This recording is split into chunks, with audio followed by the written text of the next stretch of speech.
आज हम जिन युगल को बच्चे रहने में तकलीफ़ होती है, वंध्यत्व की तकलीफ़ है, उन लोगों को ज़्यादातर जो सोनोग्राफी करवाते हैं वह स्त्री को जो सोनोग्राफी करवाते हैं जिसमें उनका स्त्री बीज यानी कि अंडा बनता है नहीं बनता है यह सब देखना है, जिसको बोलते हैं ओव्यूलेशन स्टडी या तो फिर फॉलिक्यूलर मॉनिटरिंग। तो यह फॉलिक्यूलर मॉनिटरिंग या ओव्यूलेशन स्टडी हमें हर महीने में करना पड़ता है। तो बहुत बार हमारे दर्दी पूछते हैं कि इतनी बार सोनोग्राफी करेंगे तो उसकी कोई गलत असर तो हमारे शरीर पे या बच्चे पे नहीं होगी ना। तो उनको हम यही समझाते हैं कि सोनोग्राफी का अर्थ है अल्ट्रासाउंड। साउंड यानी आवाज़, अल्ट्रा यानी आवाज़ के एकदम छोटे छोटे तरंग जो भेजते हैं और वो लौट कर आते हैं और उससे हमें ये इमेजेस यानी फ़ोटोग्राफ्स मिलते हैं जो हम टीवी जैसी स्क्रीन होती है सोनोग्राफी की उस पर देखते हैं। तो इससे कोई आड़ असर होती नहीं है। तो जो सोनोग्राफी करते हैं तो पहले तो ये जानना ज़रूरी है कि ये सोनोग्राफी हम जिनको बच्चा नहीं रहता उनको क्यों करते हैं। तो उसके 2-4 कारण हैं। पहला तो एक बेसलाइन सोनोग्राफी करते हैं जिसमें मैं आज आपको चित्र में भी दिखाऊंगी, पर ग्रॉसली देखेंगे कि उनकी इसमें है कि बच्चेदानी कैसी है। अभी हम देखने जाए तो यह नॉर्मल बच्चेदानी है यानी यूट्रस, ये यूट्रस नॉर्मल है। किंतु कभी कभी क्या होता है कि बच्चेदानी के अंदर फाइब्रॉइड की गांठ हो सकती है। तो हम देखेंगे तो यह चित्र है तो उसमें देख सकते हैं कि अलग अलग प्रकार की फाइब्रॉइड की गांठ है।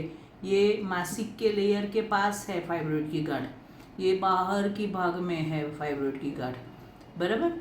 तो यह देख लेते हैं कि कहीं कोई गांठ नहीं है ना। दूसरा, कभी कभी किसी को बच्चेदानी का अंदर जहाँ बच्चा रहता है वहाँ भी फाइब्रॉइड की गांठ होती है, या फिर मासिक का लेयर बड़ा होके मसा बन जाता है जिसको हमारी भाषा में बोलते हैं एंडोमेट्रियल पोलिप। तो वह भी हम देख लेते हैं। कभी कभी किसी को बच्चेदानी का मुंह यानी ये जिसे बोलते हैं सर्विक्स, तो सर्विक्स के ऊपर भी कोई गांठ या मसा होता है, तो यह भी हम सोनोग्राफी में देख सकते हैं। तो यह आई बच्चेदानी की बात। किसी किसी को क्या होता है कि बच्चेदानी के अंदर दीवार मोटी हो जाती है जिसको हम बोलते हैं एडिनोमायोसिस। तो वह एडिनोमायोसिस में क्या होता है कि बच्चेदानी की दीवार के अंदर मासिक का लेयर जम जाता है। सामान्य तरीके से मासिक का लेयर ये बच्चेदानी की कैविटी में होता है। ये यहाँ आप देख सकते हैं, ये नॉर्मल बच्चेदानी है, पर उसके बाजू में जो है वो है बच्चेदानी की दीवार के अंदर भी लाल स्पॉट है। तो मासिक का लेयर बच्चेदानी की दीवार के अंदर चला जाता है और ये यहाँ आप देख सकते हैं कि उसकी वजह से ये दीवार मोटी होती रहती है। तो इसको बोलते हैं एडिनोमायोसिस। यह एडिनोमायोसिस भी वो कितना सीवियर है, बहुत ज़्यादा है, हल्का है, उसके मुताबिक वह प्रेगनेंसी रखने में इफ़ेक्ट कर सकता है। तो ये आई बच्चेदानी की बात। बाद में हम जो देखते हैं सोनोग्राफी में वो है, यहाँ ही आप देख सकते हो, तो 2 नली, ये साइड में 2 नली है जिसको फैलोपियन ट्यूब बोलते हैं। कोई बोलता है इसको बच्चे ले जाने वाली नली। एक्चुअली बच्चे ले जाने वाली नली नहीं है, ये अंडा ले जाने वाली नली है। ये 2 साइड पे जो है वो ओवरी है, ओवरी यानी अंडाशय, जिसमें लाखों स्त्री बीज यानी छोटे छोटे स्त्री बीज होते हैं। हर महीने में राइट पे और लेफ्ट पे 4-5 अंडे बनते रहते हैं। फिर वह अंडा यहाँ से छूट के यहाँ नली में जाता है, वहाँ से वो यहाँ तक आएगा वह अंडा, और संबंध के वक्त वीर्य यहाँ योनि में गिरेगा, यहाँ से पुरुष बीज ऊपर जाएगा, और ये नली का ये शुरुआत का भाग है, वहाँ स्त्री बीज और पुरुष बीज इकट्ठा मिलके बच्चा बनता है शुरुआत का, और फिर वो यहाँ बच्चेदानी में जाके यहाँ बड़ा होगा। तो अभी सोनोग्राफी में हम क्या देखते हैं कि नली सामान्य तरीके से नली सोनोग्राफी में दिखती नहीं, तो हम खुश होते हैं क्योंकि नली नहीं दिखती उसका मतलब कि उसमें कुछ पानी भरा या ब्लॉक नहीं है। अगर नली ब्लॉक है तो उसमें काला पानी भर गया होता है। फिर अभी ये दोनों अंडे हैं तो अंडाशय में कहीं कोई गांठ नहीं है ना, कोई भी प्रकार की गांठ है तो वो मालूम चल जाती है, तो वह हम देखते हैं। तो यह बेसलाइन सोनोग्राफी है। फिर हम क्या करते हैं ओव्यूलेशन स्टडी में, यहाँ आपको दिखता है ये कट सेक्शन, यहाँ देखेंगे ना तो ये अंडा काटा तो अंडाशय, तो उसमें छोटे छोटे छोटे अंडे हैं जो हमें सोनोग्राफी में हर महीने में हम ओव्यूलेशन स्टडी शुरू करते हैं। मासिक जिस दिन आया उस दिन को पहला दिन गिनते हैं, तो दूसरे या तीसरे दिन पे कितने अंडे बने हैं, दोनों साइड पे, राइट साइड पे कितने बने हैं और लेफ्ट साइड पे कितने बने हैं वह हम देखते हैं।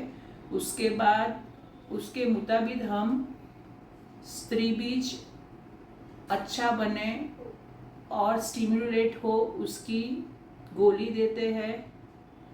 आगे 9वें या 10वें दिन से हम फिर से पेशेंट को बुलाते हैं, उसमें फिर जो स्त्री बीज बना था दूसरे या तीसरे दिन पे उसका विकास होने की शुरुआत हुई कि नहीं वह देखते हैं।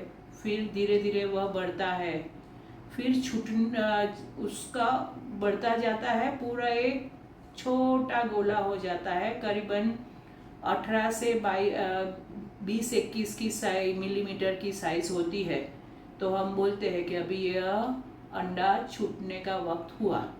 पर सिर्फ हम यह नहीं देखते, उस वक्त हम यह भी देखते हैं कि जो अंडा तो अच्छा बना है पर साथ में बच्चेदानी के अंदर जो मासिक का लेयर है उसकी क्वालिटी अच्छी है, उसकी थिकनेस यानी कि मोटाई कम से कम 7 मिलीमीटर होनी चाहिए, उससे ज़्यादा है तो अच्छा ही है।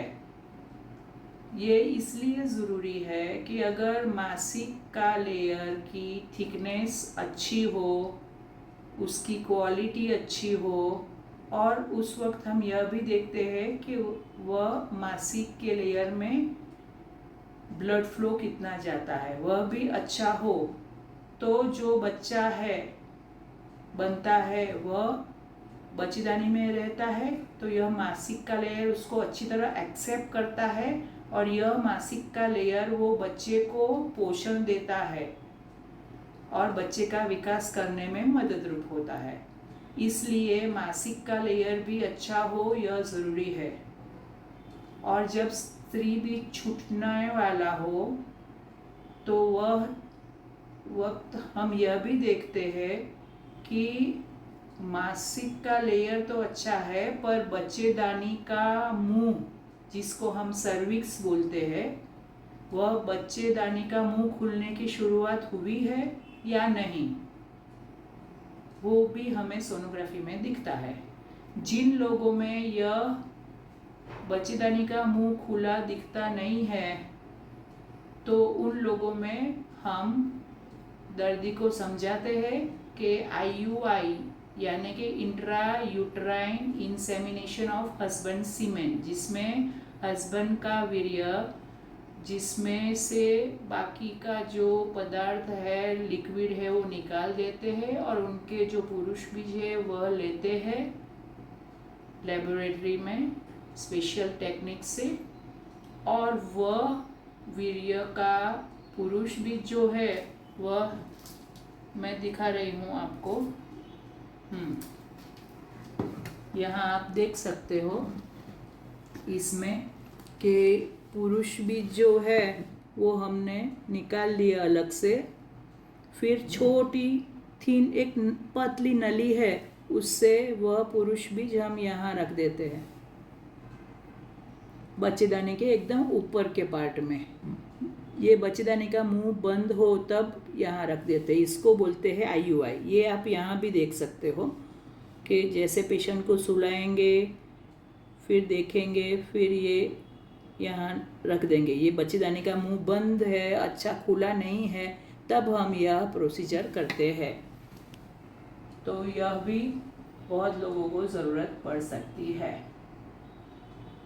तो आज आपको जो बेसिक ट्रीटमेंट है फर्टिलिटी के लिए, यह सोनोग्राफी और दूसरी बात IUI, इस फोटो के द्वारा अच्छी तरह आपको समझ में आ गई होगी।